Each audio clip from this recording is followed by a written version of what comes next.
Muito bem, senhores. Então, vistos esses pontos aí do imposto de exportação,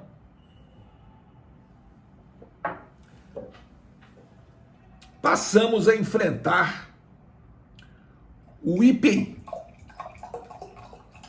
Veja só, o IPI, Imposto sobre Produtos Industrializados, vou mudar a tela aqui.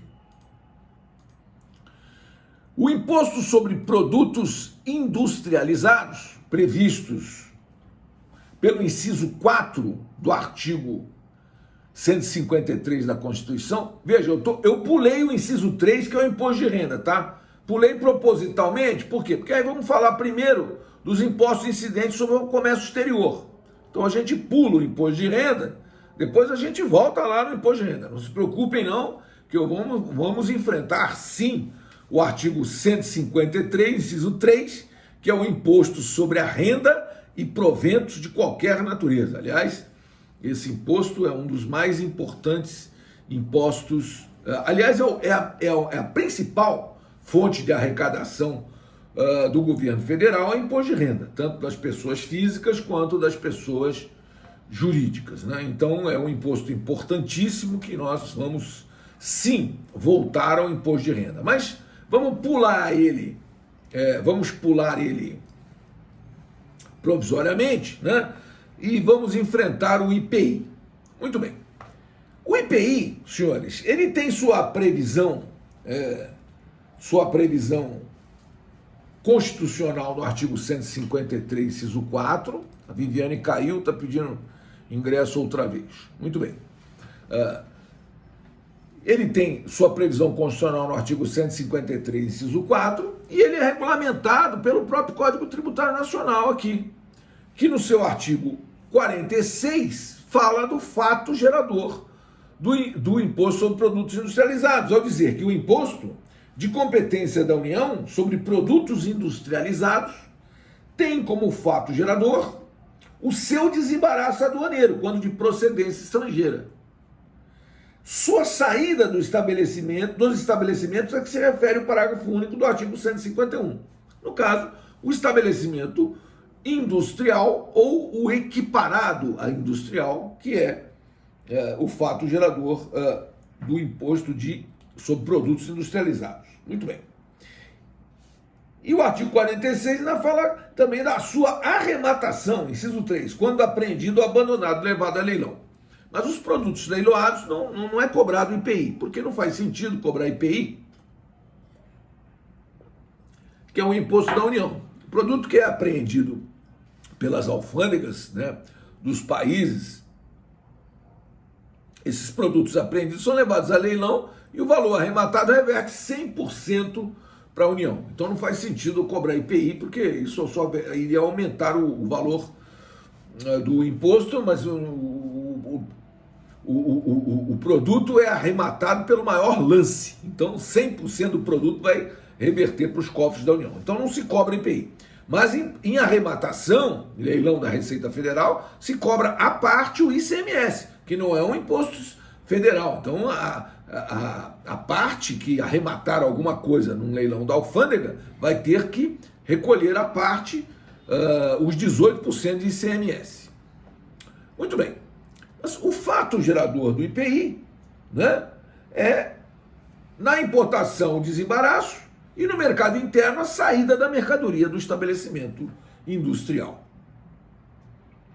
Veja, a base de cálculo do IPI está no artigo 47, que diz: a base de cálculo do imposto aí, no caso do inciso 1 do artigo anterior, o preço normal, como definido no inciso 2 do artigo 20, acrescido do montante do imposto de importação, das taxas exigidas na entrada do produto do país, dos encargos cambiais efetivamente pagos pelo importador ou dele exigíveis. Então, você vai pagar imposto de importação, o imposto, e sobre o valor do imposto de importação você vai pagar IPI. Então você paga IPI sobre o imposto de importação.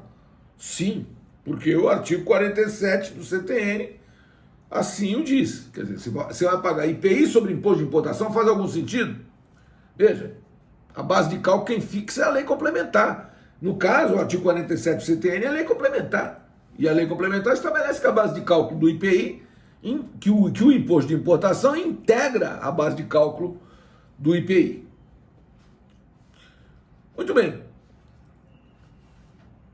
O contribuinte, está no artigo 51, que diz: contribuinte do imposto é, né, o importador ou quem a ele a lei equiparar, a lei a ele equiparar, o industrial ou quem a lei a ele equiparar, o comerciante de produtos sujeitos ao imposto, que os forneça aos contribuintes definidos no inciso anterior. Inciso 4, o arrematante de produtos apreendidos ou abandonados, levados a leilão. Parágrafo único. Para os efeitos desse imposto, considera-se contribuinte autônomo qualquer estabelecimento de importador industrial, comerciante ou arrematante. Mas a definição do contribuinte do imposto sobre produtos industrializados está, portanto, no artigo 51 do CTN. Veja, o IPI, assim como a maioria dos impostos no Brasil, é lançada por homologação. Quer dizer, ocorrido o fato gerador, cumpre ao contribuinte calcular o montante, recolher e aguardar. Aguardar quanto tempo, senhores? Aguardar o prazo do parágrafo 4º do artigo 150, que é o prazo de 5 anos. 5 anos passados da ocorrência do fato gerador, sem que a Fazenda se tenha pronunciado, reputa-se homologado e extinto o crédito, a chamada homologação tácita, né, do lançamento. Ou seja, o IPI, assim como o ICMS, assim como vários outros impostos, é lançado por homologação. A maioria dos tributos no Brasil, de uma maneira geral, é lançada por homologação, né? Por exemplo, PIS, COFINS, contribuição social sobre o lucro líquido, o imposto de renda é lançado por homologação. Vamos ver que a maioria dos tributos no Brasil é lançada por homologação. Muito bem. Vejam, quais são as características, né, as principais características do imposto sobre produtos industrializados. Uma das principais características é que trata-se de um imposto real, incide sobre a res. Veja, se ele é um imposto real, ele não pode ter alíquotas progressivas, porque não há que se analisar a capacidade econômica do contribuinte. Se industrializou R$1.000, vai pagar IPI sobre R$1.000. Se industrializou R$1 milhão, vai pagar IPI sobre R$1 milhão. Industrializou 10 milhões, vai pagar IPI sobre 10 milhões. Então, é um imposto pago, né, que incide sobre a coisa, incide sobre a res, e, portanto, não tem alíquotas progressivas, ou seja, as alíquotas não variam de acordo com a capacidade econômica do contribuinte, mas elas incidem sobre uma coisa, né? Então, é um imposto real, incide sobre a res, incide sobre a coisa. Ele é real e é indireto. Indireto por quê? Porque ele repercute, né? Assim como o imposto de exportação, assim como o imposto de importação, ele é um imposto indireto, ou seja, ele é repassado de um agente para outro agente numa cadeia econômica. Então eu compro um produto, pago o IPI, vendo para você, sou equiparado ao industrial, vou pagar IPI também, e vendo para um comerciante que nem é equiparado ao industrial, vai vender para o consumidor final, ele vai fazer o quê com esse valor do IPI pago até então? Ele vai incluir no preço. Então, você quando compra um produto industrializado, ou você importa um produto industrializado, você tem que pagar o IPI. E o valor do IPI está embutido, está incluído no preço final, lá para o consumidor final. E, portanto, ele é um imposto indireto, que é repassado de um agente para outro agente numa cadeia econômica. Também o IPI, ele é um imposto extrafiscal, ou seja, ele tem um objetivo eminentemente regulatório, quer dizer, ele serve como forma de regulação de política econômica, de política de comércio exterior, né? Toda vez que o governo mexe com o IPI é para fazer alguma intervenção no mercado. Veja, há uns tempos atrás, na crise de 2009, aqui nós vivemos de crise em crise, né? Na crise Na crise hídrica de 2001, o Brasil teve uma crise hídrica importante em 2001, em que ia faltar energia elétrica. Então, aumentou-se o IPI da lâmpada que economizava energia elétrica, aumentou-se o IPI do chuveiro, aumentou-se o IPI do chuveiro elétrico, pra você tomar banho frio, e reduziu-se a zero o IPI do aquecedor a gás. Linha branca, por exemplo, o João está dizendo aqui para mim. Exatamente, João. Durante muito tempo, eu não sei se ainda perdura a redução ou isenção de alíquota zero de IPI da linha branca. Automóvel no Brasil, na crise de 2008, tivemos uma recessão muito grande, uma recessão mundial muito grande, em função da queda da bolsa lá, da explosão da bolha imobiliária nos Estados Unidos. Nós tivemos, então, um comércio internacional sofreu muito.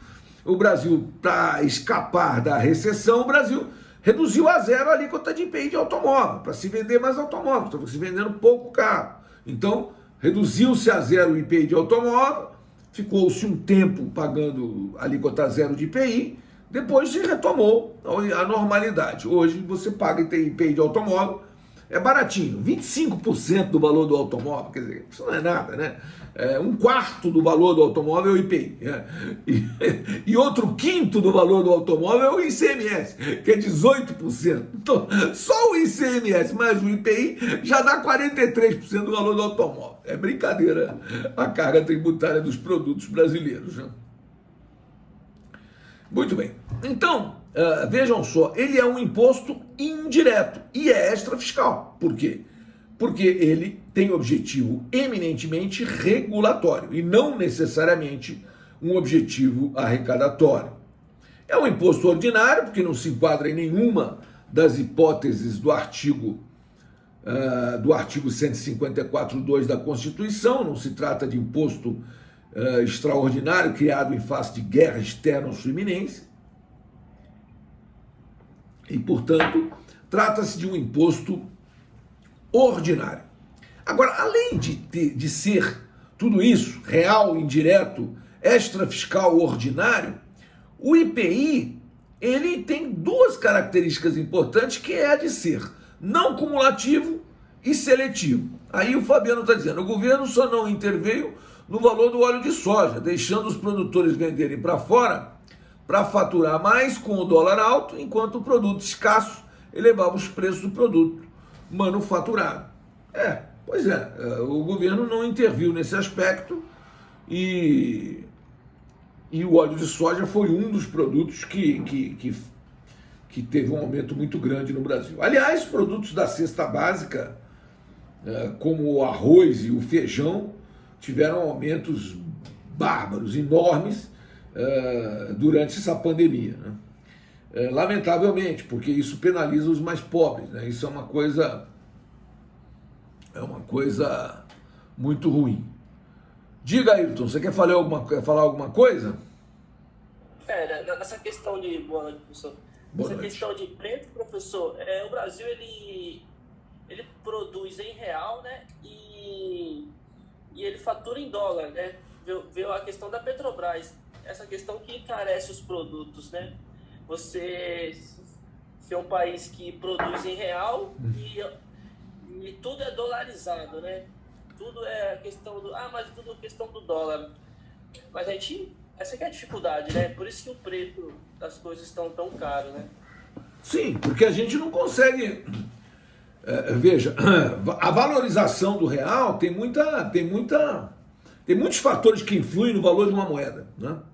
Tem que fazer um curso de economia para saber disso, mas basicamente nós dependemos dos preços internacionais, das coisas, porque o Brasil é um grande exportador de petróleo, mas também é um grande importador de petróleo. Então a gente importa tanto quanto exporta. Então, na verdade, a gente depende dos preços internacionais do petróleo. A gente está atrelado a eles. Certo. Mas fica difícil, assim, para o brasileiro em si, competir com o dólar, porque ele ganha em real, né? Então fica quase inviável você produzir em real e ter que pagar em dólar. Por exemplo, o arroz, o petróleo, a gasolina. Vejam, meu caro, na verdade, assim, nós Nós somos um país muito rico, nós temos um país, estamos sempre entre as 10 maiores economias do mundo. O problema não é falta de riqueza. O problema é que nós temos uma má distribuição de renda e nós temos uma sociedade, uma elite econômica podre, corrompida, temos uma elite política podre, também corrompida.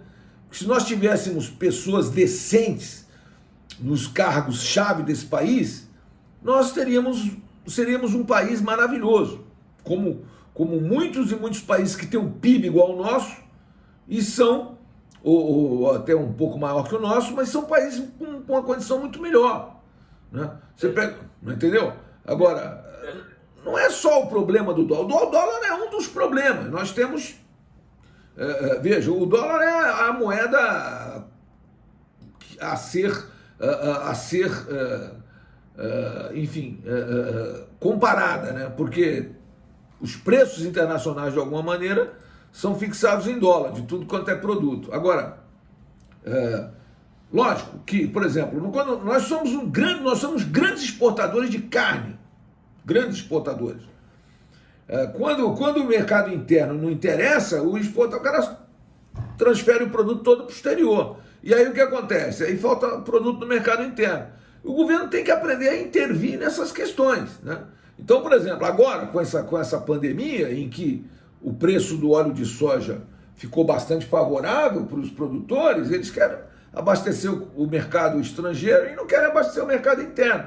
E aí aumenta o preço. Aí você tem uma coisa que é a lei do mercado, você não tem como alterar isso. Lei de mercado, é oferta e procura. Se tem mais procura do que oferta, o preço sobe. Se tem mais oferta do que procura, o preço desce, não adianta.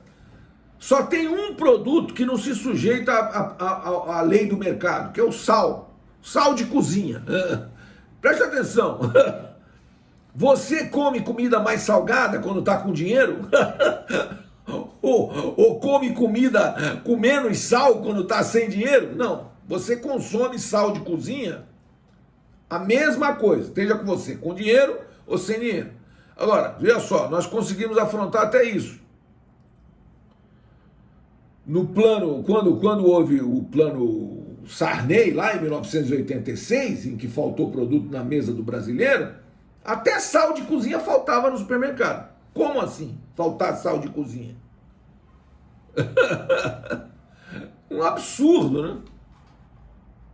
Aí o João está me dizendo aqui que está faltando vontade política e comprometimento com a economia interna para zerar os impostos dos carros elétricos, promovendo sua fabricação e por tabela zerando a poluição ambiental, despontando o país no cenário mundial. Sim, com certeza, nós temos que, entre outras coisas, trocar a matriz energética do país. Bom, mas então, só para a gente concluir, veja só para a gente concluir, nós temos duas características do IPI que nós temos que enfrentar, quais sejam. O IPI, ele é um imposto não cumulativo, ou seja, há que se descontar subsequente o que foi pago numa operação. Há que se descontar numa operação subsequente o que foi pago numa operação anterior. Então, por quê? Porque a Constituição assim determina. O artigo 153, parágrafo 3º, 2 da Constituição, diz que o IPI é não cumulativo. Então, eu compro um produto por 100 mais 10% de IPI, vendo ele por 200 mais 10% de IPI, então eu destaco o IPI na nota. 100 mais 10 de IPI, 110. Vendo por 200 mais 10 de IPI, 220. Só que eu não vou pagar 20, eu vou pagar só 10, porque 10 eu tenho de crédito. Então tudo que eu compro eu lanço a crédito, tudo que eu vendo eu lanço a débito e pago a diferença. Por quê? Porque o IPI, assim como o ICMS, é um imposto não cumulativo, ou seja, em que se pode descontar numa operação subsequente o que foi pago numa operação anterior. Isso é altamente relevante em relação ao IPI, ou seja, o IPI deve necessariamente obedecer ao princípio constitucional da não cumulatividade. Alguns impostos não, são cumulativos. Por exemplo, nós vamos ver mais para frente, o ISS. ISS é cumulativo. Eu presto um serviço para você, pago o ISS. Aí você pega o meu serviço e repassa para um outro cliente e adiciona mais serviço, paga ISS de novo. Você não pode descontar o ISS que eu te cobrei do ISS que você vai cobrar do teu cliente. Não. O ISS é cumulativo. Agora, o IPI não. O IPI é não cumulativo. Você sempre poderá descontar em operação subsequente o que foi pago em operação anterior. Muito bem. Ora, além da não cumulatividade, outro princípio constitucional aplicável ao IPI é o princípio da seletividade, do parágrafo 3º do artigo, parágrafo 3º, inciso 1 do artigo 153 da Constituição. Ou seja, o IPI há que ser seletivo. O que é seletividade? Seletividade é a variação da alíquota em face da essencialidade do produto. Produtos essenciais têm que ter alíquotas menores. Produtos supérfluos têm que ter alíquotas maiores. Assim, cigarros e bebidas alcoólicas pagam elevadíssimas alíquotas de IPI, enquanto produtos necessários, produtos que são indispensáveis à vida humana, têm que pagar baixas alíquotas de IPI. Tá? Então, esse é o princípio da seletividade, variação da alíquota em face da essencialidade. O IPI necessariamente será não cumulativo e seletivo. Por quê? Porque está na Constituição. Não cumulatividade está no artigo 153, parágrafo 3º, 2. E a seletividade no artigo 153, parágrafo 3º, 1. No que são praticamente repetidos pelos artigos 49 e 48 do CTN. Veja, o 49 diz que o imposto é não cumulativo, dispondo a lei de forma que o montante devido resulte da diferença a maior em determinado período entre o imposto referente aos produtos saídos do estabelecimento e o pago relativamente aos produtos nele entrados. Simples assim. E a seletividade está no 48 também do CTN, que diz: o imposto é seletivo em função da essencialidade dos produtos. Produtos essenciais devem ter alíquotas menores, produtos supérfluos devem ter alíquotas maiores.